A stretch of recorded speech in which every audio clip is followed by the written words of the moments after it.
Hey YouTube, how are you doing? So, gosh, you're paused, right? For a little bit.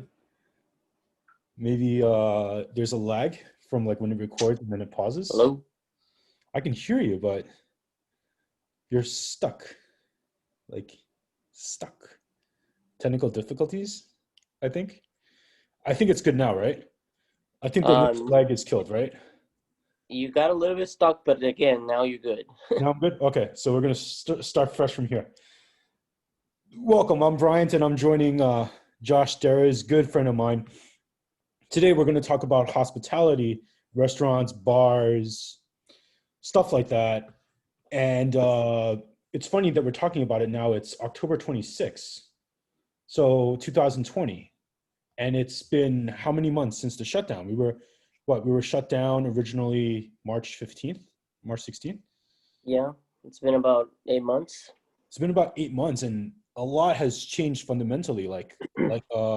For So, brief introduction. Josh used to manage a few restaurants in the city, Lower East Side, all over the place in New York, and bartender, waiter, you've done it all. And you've actually Everything. consulted some businesses about promoting their restaurants, right? You're also in business of helping restaurants get Instagram followers, promotions, and consulting them to see how they can build. Right. What's going on right now is that a lot of restaurants are struggling because of the corona, Okay. and they're trying to figure it out a way that they can continue working and providing a service and as a business. But the situation is that a lot of them they don't see a way out. And What do you mean by that? Like they don't see a way out? so a way out of this situation. I mean, they're trying their best to work, and they're trying to keep paying their employees and Okay.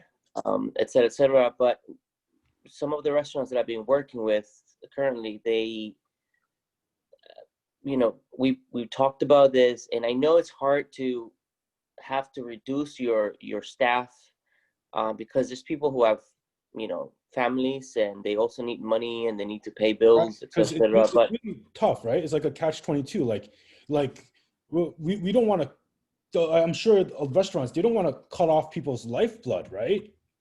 no, Like of course not. you don't want to cut off their ability to earn, and it's not just them; it's who they also provide for. So it's a delicate situation that everyone's in. Yeah, and especially when it's a restaurant where it's been open for so long, and people know each other, and support each other, and they're like a family at the restaurant. So it's tough to have to let people go. But unfortunately, because of this corona situation, Right, if the restaurant wants to stay open and right, maybe in the future rehire these people, right. um, the only way they have is they have to reduce their staff, because the two main um, things that um, the most expensive things in a restaurant is the rent and the employees. It's So the rent and that's what's the causing. labor cost, Uh-huh, correct. basically. So no, it's definitely it's like a rock and a hard place. So Josh, talk to me. What was your first introduction into hospitality business? um, well, I actually started working in a deli. um, I start helping around whatever they were telling me. Sometimes as a cashier, sometimes I would even do the deliveries to Wow. the houses in the snow, the rain. Um, yeah, that's how I started working. And it was called Mrs. Fields in Manhattan. Manhattan, right? And then you Yeah. basically got all over the place, and then you started. And then what was the defining transition from that into the next step, where you worked as a what bartender, waiter? Well, Okay. when I How'd was that work? working over there, I decided I actually wanted to go to bartending school. Okay. I always try to go farther than where I am. It doesn't matter what work I am. I always go Right. up. Uh, Okay. I don't like to go down. So Right. Because so I you decided always to want go to to the push the boundary forward. You want to keep improving something. right. So I went to bartending school. And then I look for a job as a Right. bar back, because normally it's really hard for them to give you a bartending job. But I actually got a job as a bartender, Wow. and And just yeah, for the audience, is going to bartending school a requirement to be a bartender in the city of New York, or no? no, it's not a requirement. That I But it's know of, definitely it's not. recommended. It helps, I'm assuming. Like they teach you something, no? Well, it helps to the point of knowing differences between the type of alcohols and sometimes the Right. type of beers and wines. But it's like any school; they only teach you 20% of what you really need to know out there. Wow. And how much was that to go to the school, like time commitment At that time was $750, I believe. It's it was 2 weeks for 3-4 hours a day. right, right, and then eventually you went into management because we were working together at some point.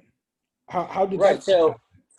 my second job as a bartender, I through in the restaurant, the manager got fired. Okay. uh so I came into the office to the owner and I said, listen, I don't know if you're looking for someone, but I would like to be the manager. And So he said, perfect. I feel like that industry, in order to move up, or as in any industry really, there had to be a level of proactiveness or desire to want it. Is that correct?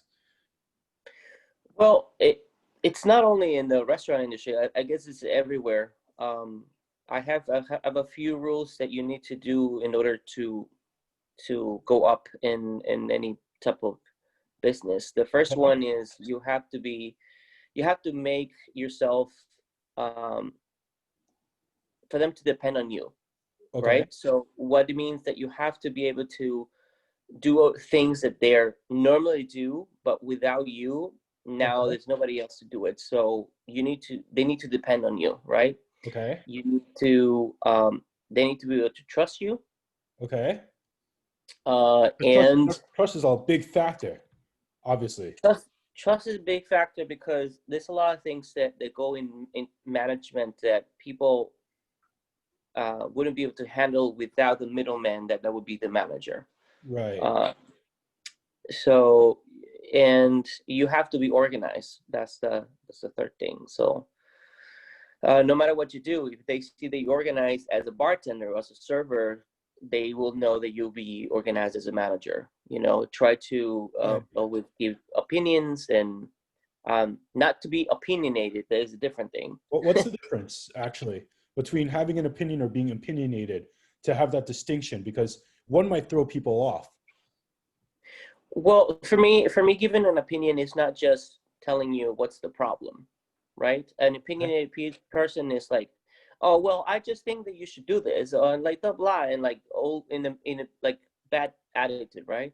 An Right. opinion is like, listen, I think that these customers are having this issue, whatever. Maybe we should do this, or we should try to do this, or try to give a solution to the problem, not just bring problems to them. So that's actually the very important distinction, is that when you have an opinion or something you think is wrong, it typically helps to, like you said, offer a solution, offer something that they can do to fix the issue. Am I mistaken? Correct. And I mean, at the end of the day, you might not be 100%, correct, but at Okay. least that, it's important for them to see that you're not just bringing problems. Because as a manager, as any management position, that's Right. what happens. Owner doesn't want more problems. They already have enough problems. They just want you to, resolve the issues, and, Okay. um, in terms of staff or customers or et cetera, et cetera. Right. So right now, how's the landscape in New York now? Like I've been there maybe a couple of months ago, like just to drive around, and before they allowed outdoor seating, everything was just basically closed, right? And then they Right. allowed outdoor seating, and then now it's 25% capacity indoors, and then like it's not cheap to do outdoor seating. It's getting cold out now. Yeah. So, yeah, tons and tons of restaurants closed in New York. Not Was it only like restaurants, I one in mean six? businesses in general. Like one But in six, one in five have closed so uh, far? No, I think more than that. Maybe 3 out of 5.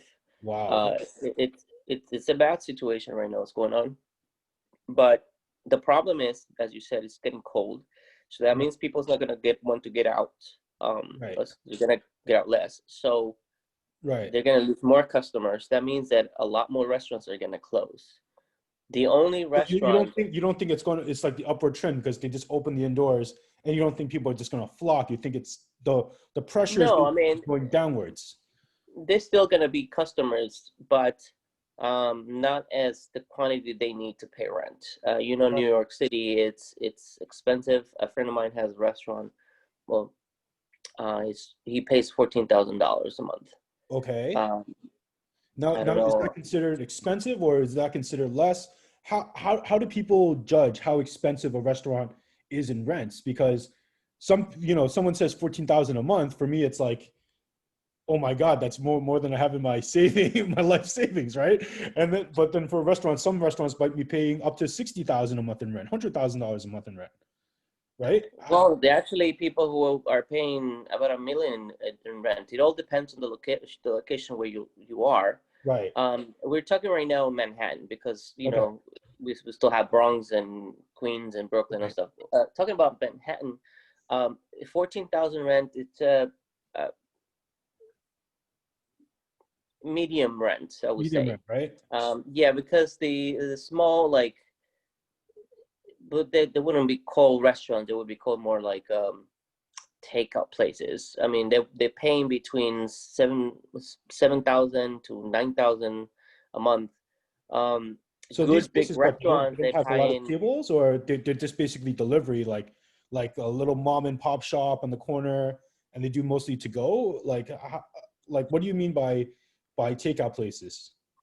Yeah, so a lot of they're small locations where they still have tables, but they don't have service, right? So you Okay. go, you order your food at the counter and sit down yourself, and you know, it's like McDonald's, right? You take your Right. stuff and throw it away, and that's it. Right. Um, Right. Right. it still is considered a restaurant because you have tables. Right. Um, a takeout place, strictly takeout places, you don't have tables. You just go pick up the things or deliveries, etc., etc. Um, but I believe the only ones that are gonna survive in New York City are the ones that are very expensive restaurants in Manhattan. That you go to a dinner for $400, $500 a night. For how many Or people are we talking? For 500? Yeah, I mean it's their restaurants are very very expensive. I've heard that there's a restaurant in Manhattan. I'm not sure what's the name, but it has to be a minimum of $800 per person. Wow. The That's a lot. minimum, Like yeah. that's a lot. 800, and like before tax and tip, I'm assuming per person. Um, yeah, most likely, yeah, $800 per person for you to be able to get in. Wow, Um, that could be someone's weekly, you know, hey, uh, that could be someone's room in the city a month. Like yeah, that's a correct. lot. So these are the only ones that are gonna survive, the very rich ones and the takeout. The Does regular. the rich ones have the money to float the business even? No, because they have the financial means to survive this little drought, I'm assuming. And the Or I mean, takeout, if they're good with their finances, I'm hoping that they save some enough money to right? survive. Of course, they also will have to reduce their staff. They're gonna so many things that um they have to do. Especially one of the things that they should focus is on using all the services or delivery apps that exist. They're So I not have a cheap friend. either. They're not cheap either, those apps. They're not cheap, but at the end of the day, if you selling an item for $10 and they're charging you $2 because they charge you about 20-40% or something like that, depending on the tablet and Right, etc. right. But so 20%, let's say 20%, that's $2, and you're making $8, and your food cost is $6. At least you're making $2. I You mean, something know for nothing, I guess, is the approach. exactly. I'm saying food costs $6 because I'm including the labor costs, etc. etc. Right, Technically, it should be just $3 in that case. right. So, but it's a lot of things that go with it, and uh, at the end of the day, you have to survive, and if you need to be able to use those apps, that's what's going to keep you going. So one of the things that is actually working for a few restaurants is the ghost kitchens. Ghost kitchens. Now, tell me, explain that a little more because not, that's not really a familiar term. So ghost kitchens is like, you rent a kitchen, like it could be Okay. a restaurant that is currently working, and you can make it, Right. a deal with the owner and said, like, listen, I want to use the kitchen, and I will pay you rent or whatever. Right. And you use the kitchen, you make your menus, and you put it online. But you don't have tables, you don't have a front store, so it's only pickups and deliveries. Um, Most of the times it's just deliveries because they don't really have a front desk or whatever. Right. It all depends on the type of deal and the restaurant location that you have. But those are the ghost kitchens because you don't need a lot of employees. So you only need one or two people at the kitchen, depending also on the menu. Um, and you just do deliveries. So this friend of mine, he has about 16 tablets 16 um, tablets.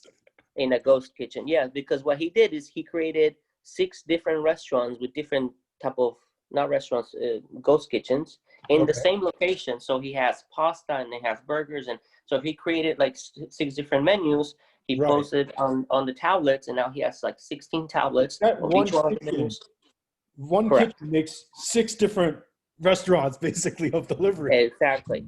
And Wow. at the end of, I mean, he's making pretty good money. But that's one of the small businesses that will actually work out right now.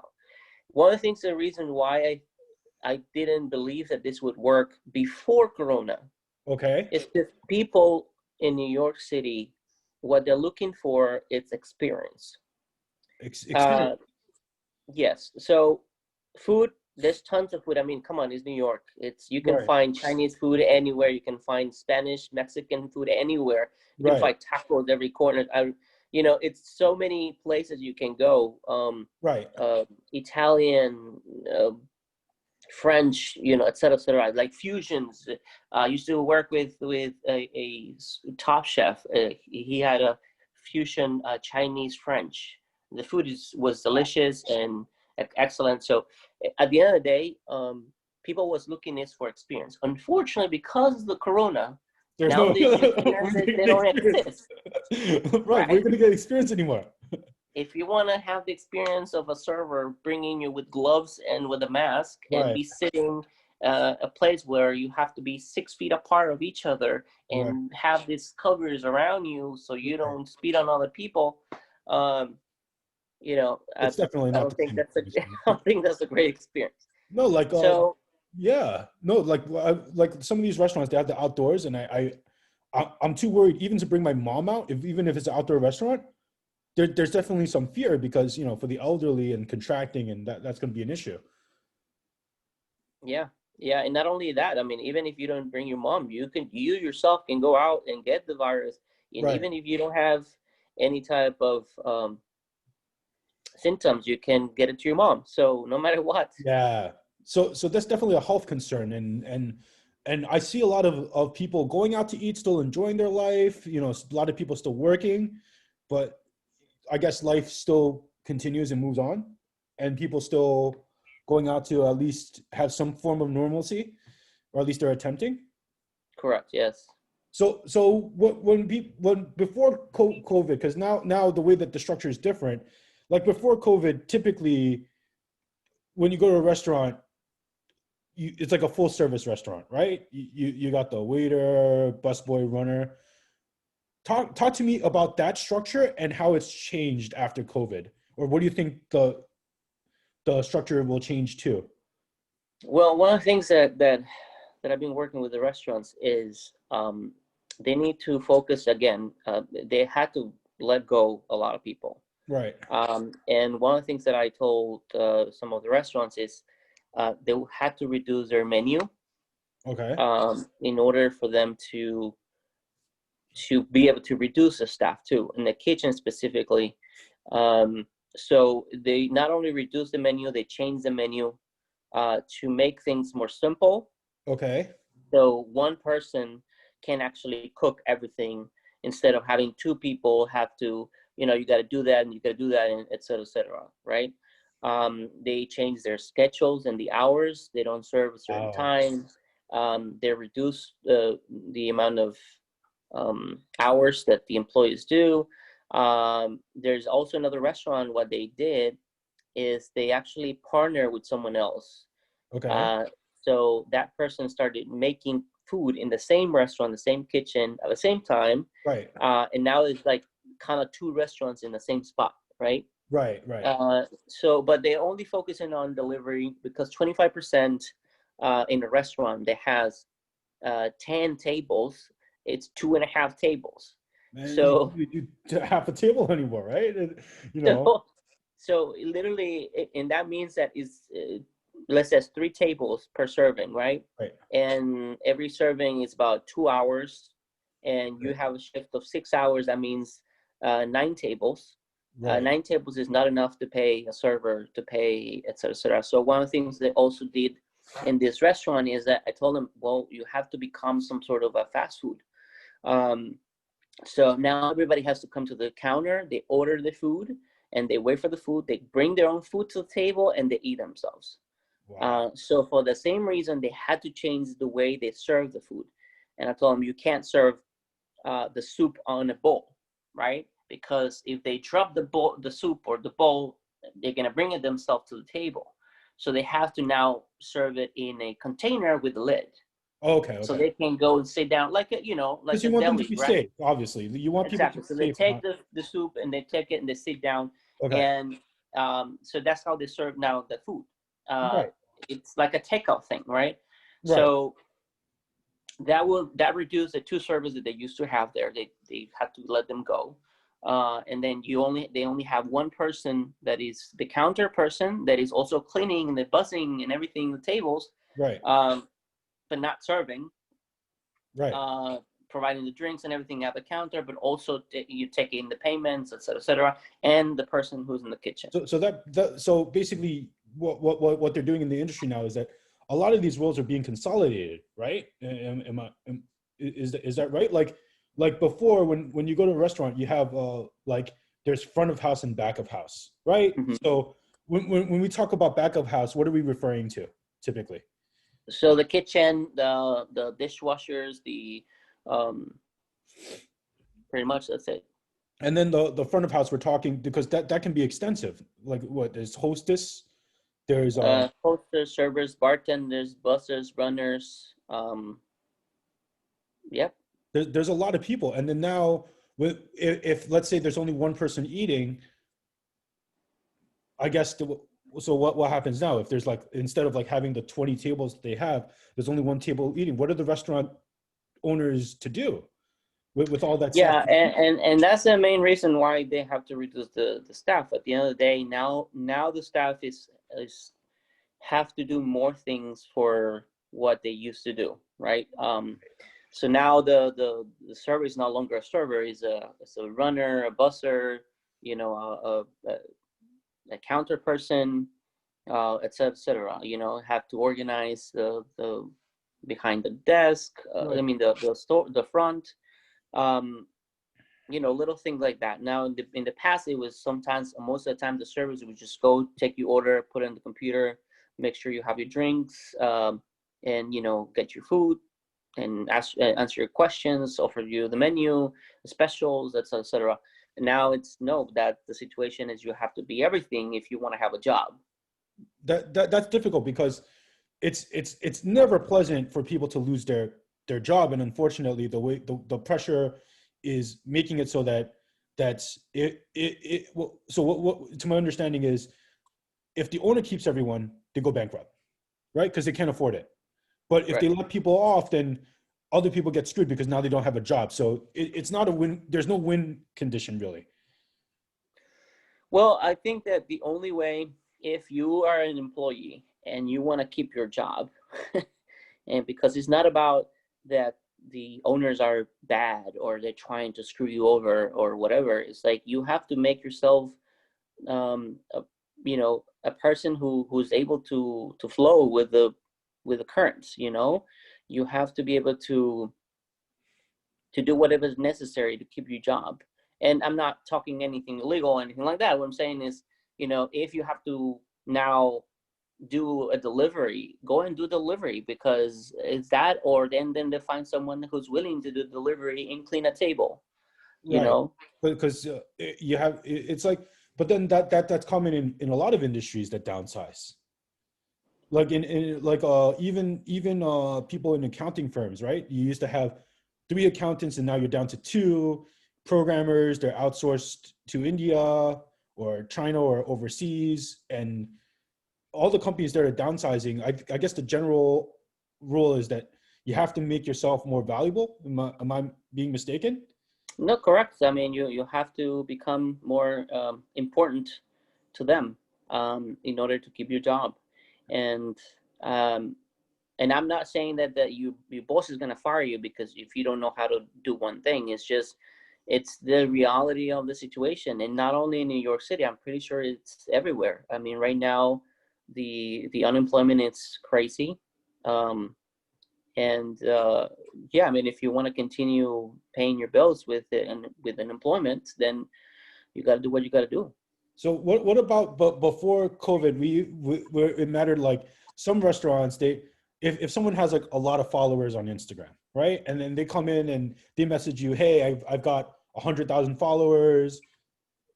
They used to trade free meals for posts, or you pay them or you hire them. How's that work? And what's your opinion on having influencers in restaurants? Like, does that matter? Well, Does that help? influencers are good to a certain point. It's unfortunately, some influencers have done um, bad things. I know someone that offered that to a restaurant. Said, listen, I'm gonna come to your restaurant, take pictures and everything. I put it on my Instagram. The owner said, like, listen, we're not interested right now, thank you. And then the influencer went online and left a bad review on Yelp without even going to the place or anything like that. So it's a tough situation, because now you kind of have to agree with them, but at the same time, it, some influencers are great. Don't get me wrong. Some influencers are great. They actually have an important following. It gets to a point. Some of them even buy their own followers so they can get free meals. Um, and well, I mean, it's kind of hard to know if they're real followers. Even as a manager or as an owner, to have the time to actually look at them and look at their posts and look at their following and look what they're saying, et cetera, their reviews, because it's also very important. If you want trying to promote your restaurant and that person is going to talk not the way that you want them to talk about your restaurant, it will be a problem. I think influencers are very important for the any type of business that we have now. YouTubers like you, influencers for Instagram, for TikTok, for all these platforms, the access are very important, but at the same time, they're a risk. So I think that if there will be a way that could be controlled in a better way, um, that would be a great option. Because like I also see like Yelp was also a huge.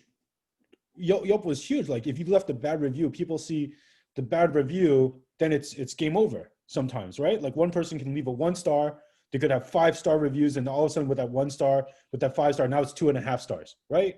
If the math is right, or 3 stars. And here's the thing: Yelp, in my opinion, it's not the company itself, but the reviews and the people who are in Yelp.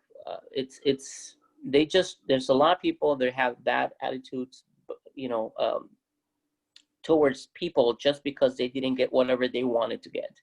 And a lot of these reviews are lies. A lot of reviews are made up.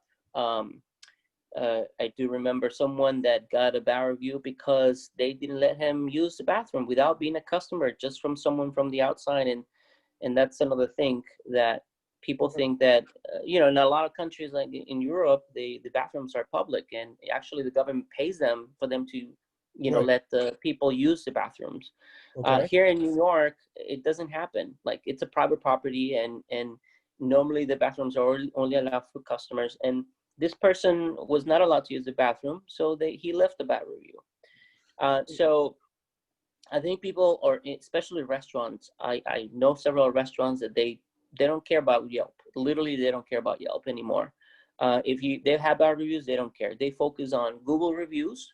Okay. They focus on Instagram. They focus on other type of platforms, because I believe Yelp they weren't able to control that.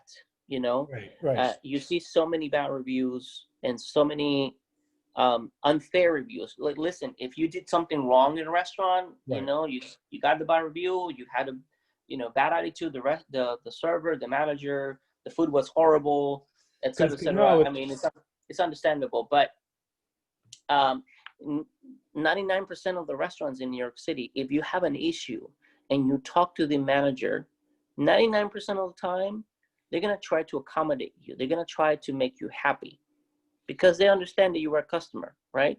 Right. Now, that 0.1% is the type of people who just want to get whatever they want to get because they're going to leave a bad review. So, unfortunately, not all the time happens, but 99% of the time they will try to help you.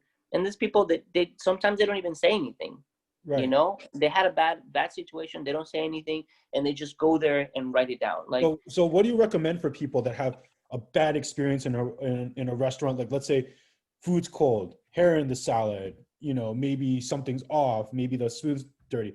What would you recommend that they do? Because a lot of people, they might be too shy to bring it up in person, right? Or like, what would you recommend that they do if they have? They're not only are shy, they're sometimes are scared that someone in the kitchen is gonna spit on their food, or or something like that. Right. All the time that I've been working in a restaurant, that never happens. No matter how you get mad at the customer because they're being unfair, or they're saying ridiculous stuff, it never happens in the restaurants, or in all the restaurants that I've been. You would consider it a myth, basically, that, hey. Yeah, I think it might happen maybe on a fast food restaurant, where people are paying very little money and expecting a 5-star service, when there's no correlation. Unfortunately, there's a phrase that you get what you pay for. Right. So because you've seen the news, this guy is in fast food restaurant peeing on the fries. Well, that's horrendous. That shouldn't happen. Right, exactly. But in a regular restaurant, I'm telling you, it never happened in any of the restaurants that I've been. Now, what do I recommend to these people when they go to a restaurant? Right. Just be nice. Everybody are employees. If there's a problem with your food, how it was cooked or anything, this is not the server's fault. He didn't cook the food. He just put the order in. That's all. Right? So he didn't cook the food. And if the person in the kitchen made a mistake, or there's a hair on it or something like that, listen, even if at your house, when you cook something, you make mistakes too. And you're not the only customer in the restaurants, and there are tons of people over there, and they're cooking 7 dishes at the same time. It's not like they just focus on your dish and that's it. They're cooking 7 dishes. Now, again, that's not an excuse. Of course, if you go into a restaurant and you're supposed to be served and have a nice meal and everything, it happened before when the plate gets to the table and there's a hair. And the problem is that all the people in the kitchen are have no hair, so you're saying, where is the hair coming from, right? They're all bald in the kitchen, and the server has red hair and the hair is brown. How did it came? I don't know. It could be just flying around, or maybe a table next to you just came and fell into your plate. So just be nice. Just be nice to the servers. Be nice to the manager. Most of the time, if you're nice, they will be so kind with you. They're even gonna give you free stuff. I'm telling you. We just had an experience. Me and my girl, we went to a Indian restaurant, and it's a new restaurant in the neighborhood, and it's like, okay, let's try it, let's support our business around. So we sit down and I said, okay, so what can, like, we order our food. I said, okay, so please make sure that this meal has no spiciness. All right, my girl doesn't eat spice, and I said, but I love spice, so put some spice on it. Right. All right, cool. So they brought the food, and her food was very spicy, and mine too. And I said, and she was like almost crying while eating it. And I said, like, no, we have to tell them you can't just eat that, So I went to the guy and like, I'm sorry, and I apologize for this, but I don't know they put spicy on this food. I believe it's not. I mean, I said that they didn't want. Oh yeah, you told me. Let me just talk to them. So he went to the kitchen, talked to them, and supposed like we didn't put spice, but it's very spicy. So, anyways, so like he said, I'm sorry. Can we make something else for you? And like, fine. So she ordered something else. Then we actually found a hair in one of the appetizers. And so we didn't eat it. And I said, like, oh, listen, man, I talked to the manager again. I said, listen, I'm not trying to make trouble or anything. I just want to let you know and show you what it's in the food. He's like, I'm so sorry. So he came and brought us 2 drinks. So, it's just, it all depends on how you talk to the person. They're still human beings. So it depends on how you talk to a person. If you are rude, they're not going to be happy to serve you or even to treat you well. So again, when you go to a restaurant and anything happens, just talk to the manager. Now, again, that doesn't mean that when you finish your meal and you give the tip to the person, you're not tipping them because of how the food was, because they didn't cook. You're tipping the server. You're not tipping the cook. The cook is getting his hourly rate. The server is the one who's not getting the regular minimum wage. Because they're making tip credit, right? Is that correct?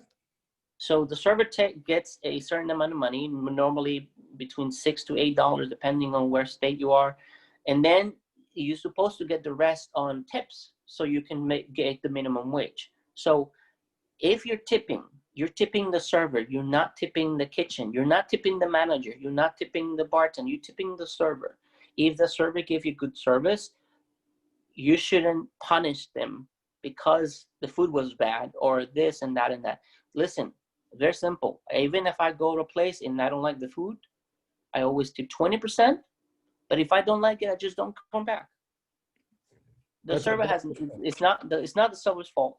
And the server was nice to me. It was treating me well and asking me all the time, do you need anything else? Blah, blah, offer me what it needs to be offered, blah, blah. So people don't get that. Right, because they don't understand the structure, the dynamic, I assume. Because when you go into a restaurant, you consider everyone an employee of the same establishment. So you hold everyone accountable to that establishment, typically. Right. Yeah, no, I mean, I've seen people not tipping because the managers were rude, but the manager was not taking care of you. It was the server, Right. And yes, understand that it is a bad experience to be like that. But again, the people who serving you are not doing that because they have millions of dollars in the bank account. They're doing it because they need a job.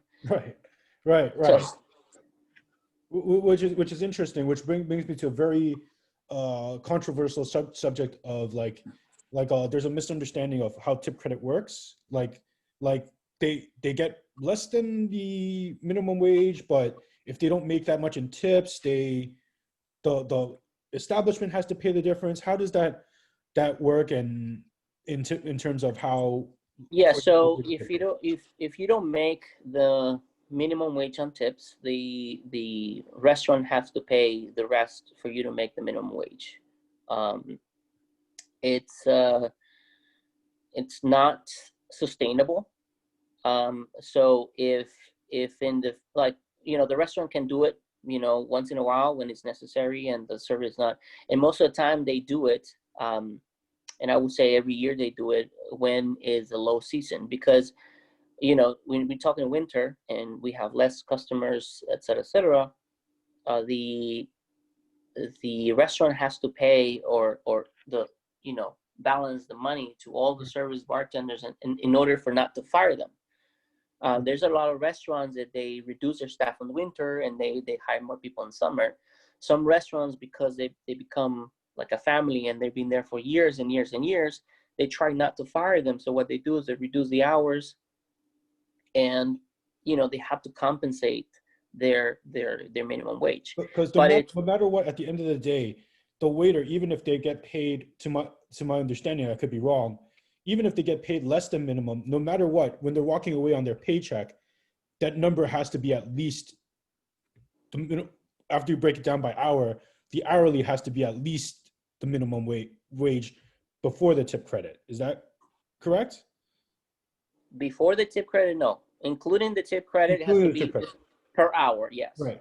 Now, if it's not, if they don't reach that, so let's say the minimum wage is $15 and they, with tips, they're making $13 an hour, then the restaurant has to put $2 extra. Right. They have to do that because they have to make that difference. There's no legal scenario where they can make less than whatever the minimum wage is. Right. And one of the things that the people don't get it, and customers that never worked in a restaurant and they don't have a business, et cetera, is that, and a lot of people say that because I've seen it so many places, like, well, it's not my responsibility to pay for your employees. And the owner said, then okay, so you want me to pay the employees the minimum wage, so you don't have to tip, or you don't have to, put 18-20%. So what I'm going to do, I'm going to raise the price of the food that you're eating. So instead of charging you $15 for a pasta, I'm going to charge you $18, so I can pay the minimum wage to my employees. And then you feel like, oh, why you were raising my prices? Well, because you didn't want to tip. We're giving you the option to tip, and you decided that you don't want to do it because it's not your responsibility to pay the employees. But then, okay, so what I'm going to do, I'm going to raise the prices so I can pay the employees. And so what you're ultimately saying is that of course, like as a business or any business, if there's no customer, there's no business. Exactly. So the way that if every restaurant would actually raise the prices in order for them to pay the minimum wage, because service, again, is an experience. The fact that you have someone bringing you the food and bringing you everything you need ketchup, and you need the salt, and you need pepper, and you need this, and you need that, and more napkins, and I broke the glass, and can I give you another glass, and et cetera, serve you the bottle of wine at the table. That's an experience, right? And then you have another guy who comes and brings you the food that is called a runner, and then you have another guy cleaning out the table after you leave, because the whole experience or this whole service, it doesn't end when you finish your food and pay your check. You leave, and then someone has to clean the table, someone has to wash the dishes, someone has to, it's the whole process is not just when you leave, right? So that you have all this service and et cetera now. So you only have two options: or you go to a fast food restaurant when you take care of yourself and you want that experience, fine, it's good. Or if you want a regular restaurant when you can sit down and be served, because that's what it is. Anybody can eat food. The difference is that you want to be served. You want to have the experience of, I don't want to do anything. I want to lift a pencil, So if you, and that's something that I say to everyone who's coming to New York City, specifically in New York. New York is a city that is very expensive, and there's a lot of international visitors, or even from United States, that come to New York, and they expect to tip 10%, because in their state or in their country or whatever, they don't tip, or they give just 10%. The cost of living here in New York is very, very expensive. Housing, transportation, food, it's very expensive. Now, I understand that is their decision to live in New York or not. But I would recommend to everyone that is coming to New York that you need to have in mind that the minimum, and that's been minimum, that you should tip is 15%. And that's minimum. That's not even. Is that before or after tax? That's after tax. After tax. So let's say you That's get after tax. get the bill for $100 after tax. It's $108 or whatever, and then you tip 15% on the 108, 109, right? Give or take? Correct. And that's, again, that's the minimum that is expected from you in New York. Normally, when you're being nice, it's between 18 to 20%. So if you're coming to visit New York and you want to be treated nice by the people in New York, you need to tip, and you need to tip well. If you don't have the money, and I've told this to even friends of mine, if you don't have the money to come to New York to tip, because you got to tip the taxi drivers, you got to tip the restaurant, you got to tip the bartender, you got to tip, that's how the life works here in New York. If you don't have the money, don't come. Don't come, because first of all, as my friends, we go out and it's embarrassing that they don't tip. They don't tip well. 10%, it's very embarrassing for me. So I said, listen, if you don't have the money, please don't come. Save a little bit more, stay there, work a little bit more, save the money, and then come over. Because when you go to a hotel here in New York and you leave, you have to leave tip to the person who's cleaning the room. You have to tip the person who brings the luggage to your room. You have to, that's how it works. It's a very tip-centric culture. Yeah, that's how it is. Now, I understand maybe you don't have enough money or whatever, then try to have experiences that they don't need you for you to tip. It's take the train, take the bus. You don't need to take a cab, or go in sort of takeout place, or something that you don't need to tip. You even have to tip when you go to Starbucks. So I mean, you should. You don't need to, but you should, because those people in Starbucks are also making minimum wage. They're not making tons and tons of money, and that's the life in New York. Again, it's just a recommendation, and to my friends, I always tell them, don't come if you don't have enough money to tip.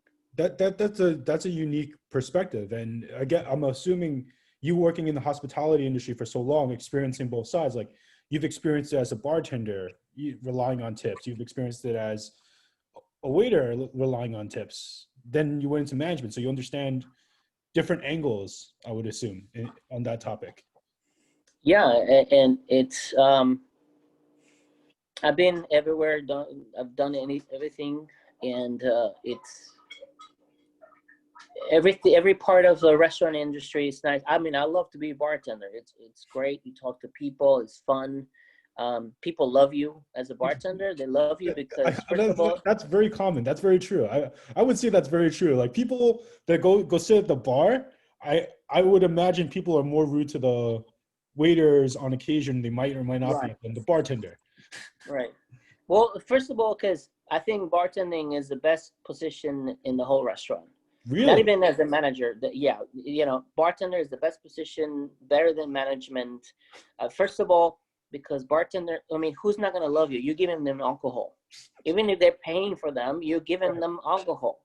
Everybody's happy when you give them alcohol.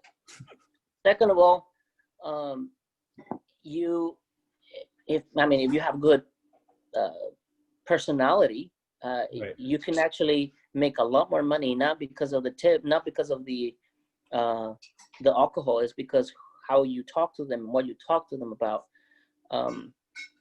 So I think it's the best position to be a bartender. I was manager for a long time, and then I decided, listen, I think I want to go back to bartending. You went backwards. You went into management, and you're like, not for me. Well, it's a tough, because people think management is just a name.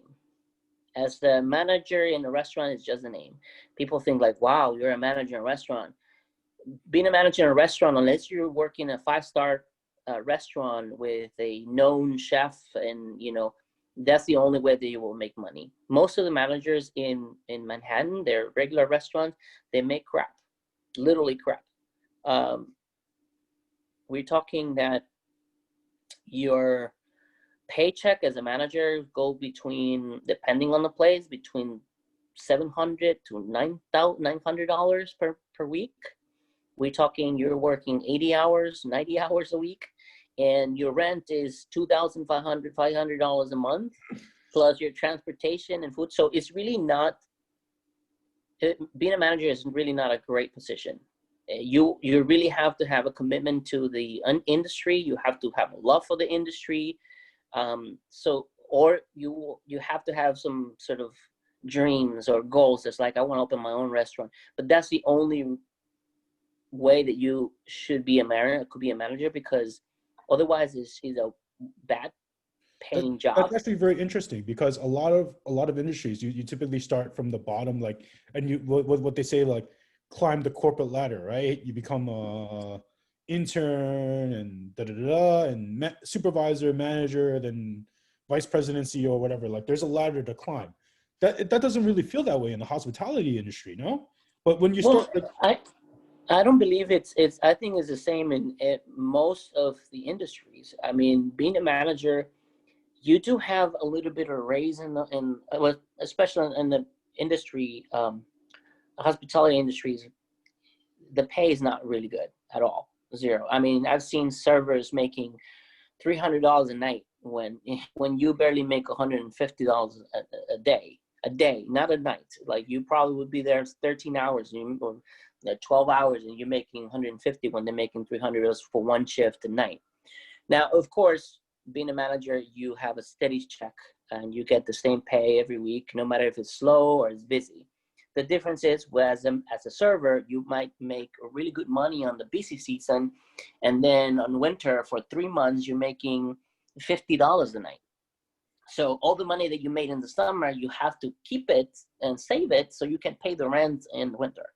So people think like, oh, you're making $300 a night every day. Like, no, it's only for a certain season. And then after that, I know servers that have 2 or 3 jobs in the winter because they don't have enough money to pay rent, right? In any other industry, as a manager, I think it all depends on the type of company that you're working at, you know? But most of the time, as a manager, you have so many responsibilities and stress, and that you have to be very smart to know if it's worth it or not.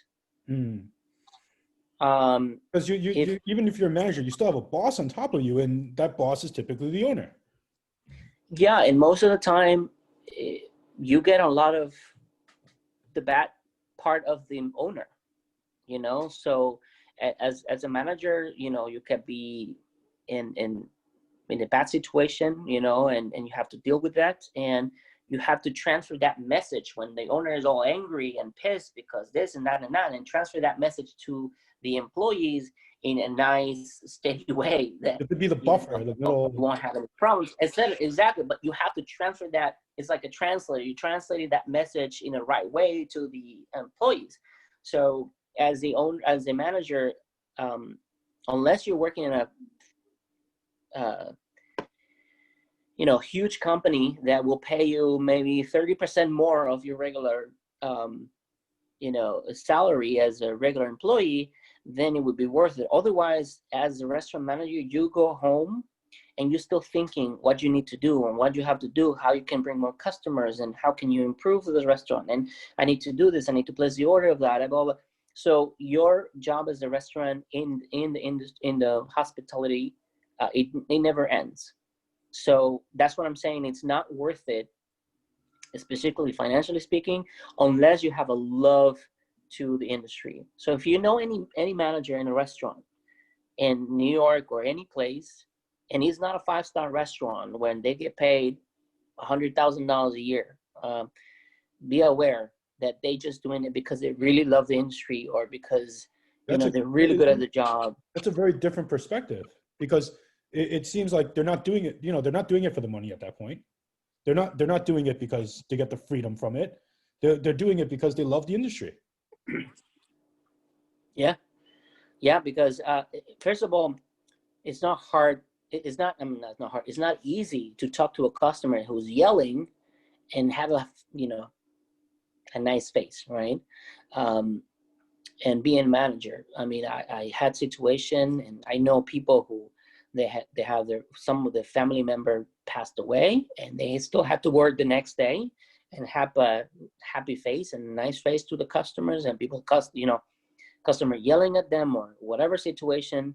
And it's that's why I decided to stop being a manager. And I said, like, it's not for me. I think I won't say I'm really good at it, but I've been a manager in several restaurants.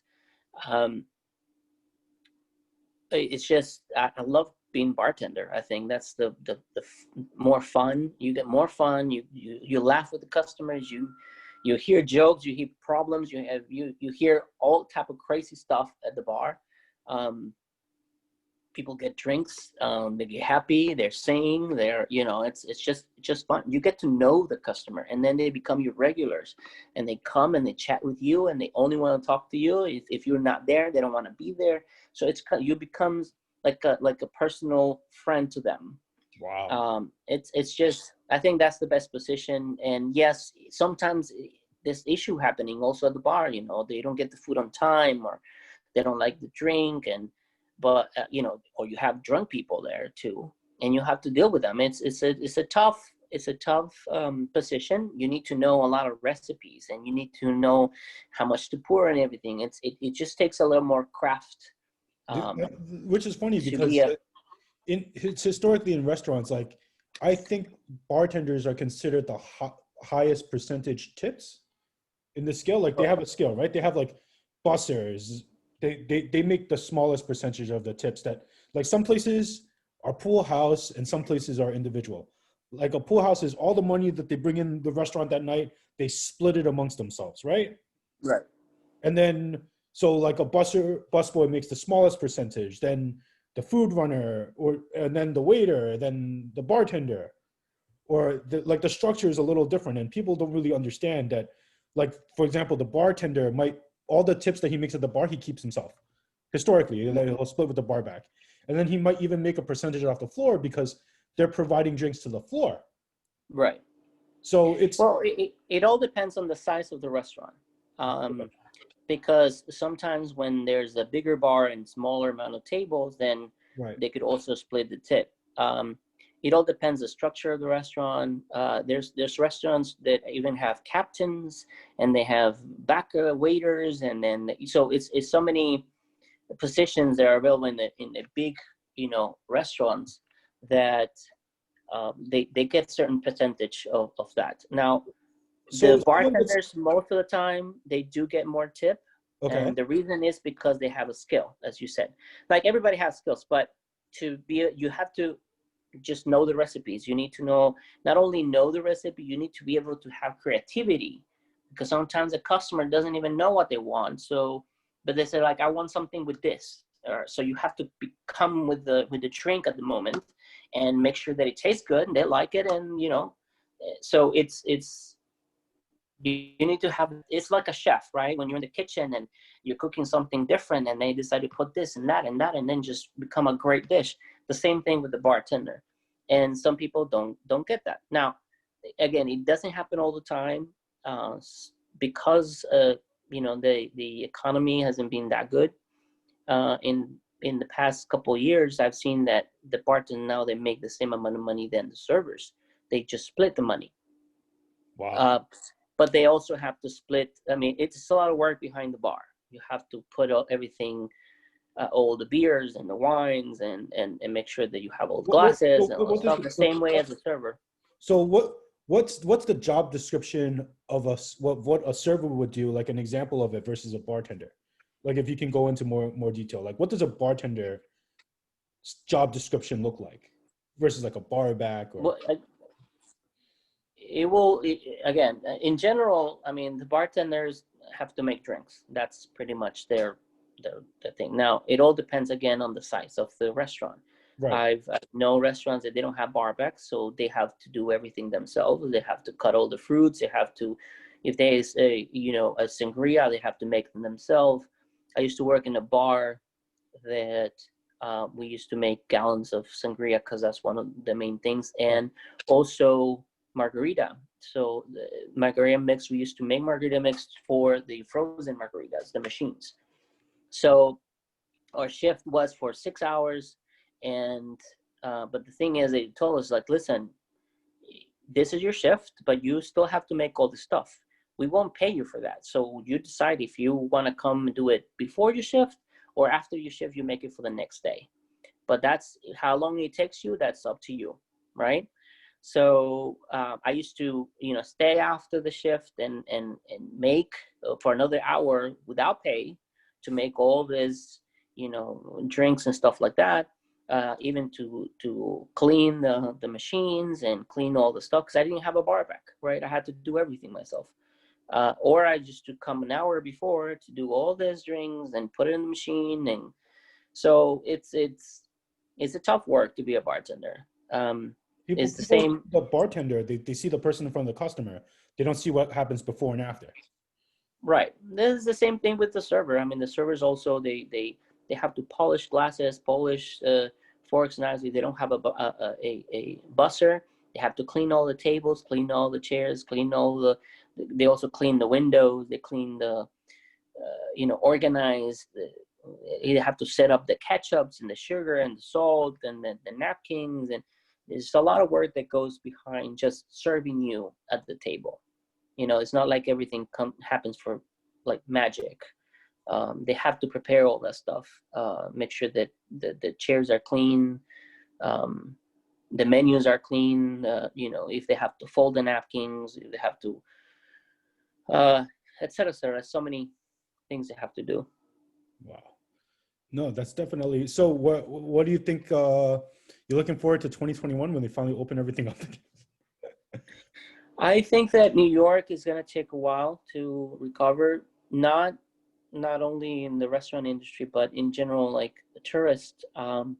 Even if the COVID, we have vaccine and everything happens, it's going to take a while for people to want to come to New York, specifically to New York. The United States is a different thing, but New York, it's we have so many deaths and so many people with COVID, and so people are scared to come. And I think it's going to take time, maybe a couple of years, to recover to the point of just be what it was. What do you think about people taking this time and seeing all these restaurant closures and go, maybe I should open up a restaurant now? What would you say to them? Don't. Don't. If you want to be in debt, be my guest. But opening a restaurant right now, it's not a good idea. Yeah, this is a lot of landlords giving so many free things and opportunities. I mean, I know a guy who's getting 8 months free rent. 8 months. 8 months free rent, and of course 8 months that you have to prepare the restaurant. You have to invest another $100,000, $200,000 just fixing the restaurant, your brand and your menu, all the stuff. But 8 months is not going to be enough for them to make money this next summer. This winter, forget it. Right now, don't even think about it. It would be just a waste of money, unless you want to open a ghost kitchen or a takeout place.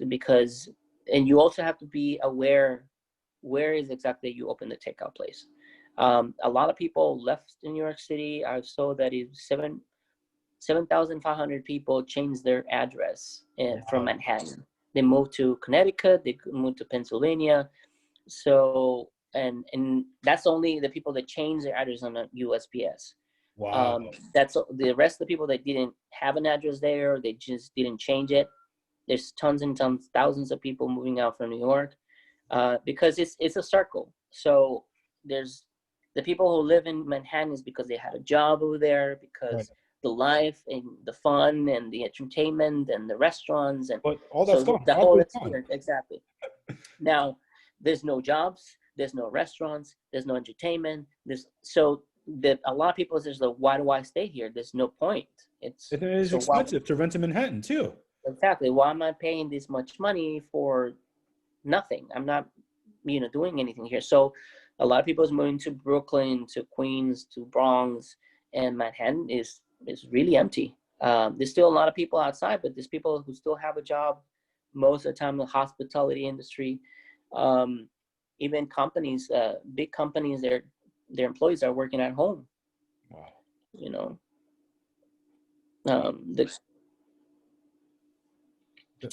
So when people is working at home and they're in Brooklyn, they're in Queens and Bronx and Long Island and whatever, they, they don't, they don't need to be living in Manhattan. And it's funny because I was watching some videos saying that there's over 1 million United States citizens living in Mexico. Only 200 of those, 200,000 of those are legally in Mexico. 800,000 American citizens are illegally living in Mexico. Wow. Because now they work online. They don't need to be here, right? And you're paying here $2,500 for rent. You go to Mexico and you're in Cancun and you're going in Merida and you're going all these places. You rent a place and you're paying $800 for a huge house and close to the beach and all the stuff. So now all these people is over there now illegally in Mexico. And I heard that they're gonna build a wall and the United States is gonna pay for it. But it's just funny because now that who wouldn't take that? I mean, you want to go to a beach and spend a lot less money and save more money, right? And just work online. So now the situation in the United States, not only in New York, I mean everywhere. I saw there was in the news a guy in California. He moved to Tijuana and he's living there. He's paying rent there, and he just literally crossed the border walking to his job. Then he finished and comes back walking to his apartment in Tijuana. It's crazy what hospitality has done and influenced people to move, because people think that a lot of industries, they're very connected to one another, right? Like if you work in if the Midtown office is closed, no one's working in the Midtown office is going to the restaurant next door for lunch anymore. So what is the restaurant going to do? The NYU, if the college is closed and the dorms normally go to these bars and clubs, assuming they're 21 and up, students aren't there anymore. The bars lose a lot of their regular business, right? So all these things are so interconnected, and it's going to be interesting to see what the future brings. But not only that, the main way that New York survives is with tourists. So, and there's no tourists. Right. So that's a big issue. Even if the companies and colleges are open, I would say that counts for maybe 30%, 35% of the revenue of the restaurants. The rest is only tourists. And that's, you see so many French people, Italian people, like all over the place all the time. So that's how the restaurant survives, how the hotel survives, how the bar survives. And there's no tourists. There's no tourism. Not even here. I mean, there's so many places in the United States. There's no tourists because what happened. The passport, United States passport, is actually not. You can't really use it to a lot of countries. They close the doors to the United States. So the same thing is happening. So yeah, it's fun. Yeah, that's crazy. Well, everyone, our slot has come to a close. Thank you so much, Josh, for partaking in this. I look forward to talking to you again when this whole fiasco ends. Thank you, YouTube, and look forward to doing some more videos. Josh, again, thank you so much. And then we'll talk to everyone next time. Well, thank you for having me, and take care. It's a pleasure.